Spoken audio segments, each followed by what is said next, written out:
يلا بينا نعمل لانش بوكس بعجينة البيف بيستري. جبناها وجبنا الجبنة اللي هي بنحطها في البرجر، وجبنا صوابع الكابوريا ولفيناها بالشكل ده. هنحط كابوريا في اللانش بوكس. ايوه هنحط كابوريا في اللانش بوكس ده، يعني في منتهى الاجرام. شفتوا عملنا احلى اجرام. وهنحطه بقى في الاير فراير. سبتها على درجة حرارة 200 لمدة 14 دقيقة بالظبط.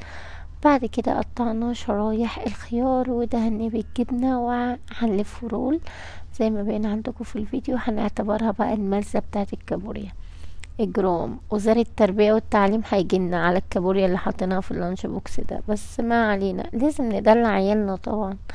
بعدين حطينا الشيري توميتو في الستيكس، وكان عندي كيك حبيت ان انا اقصها محطهاش كلها، وشوية قراميش بالجبنة وناتس. جبنا بقى اللانش بوكس وبدأنا نرص فيه الحاجات التحفة اللي احنا عملناها مع بعض، الكيك والناتس والقراميش بالجبنة وكذلك الخيار والشيري توميتو هحطها، بس كانت كانت معصلجة.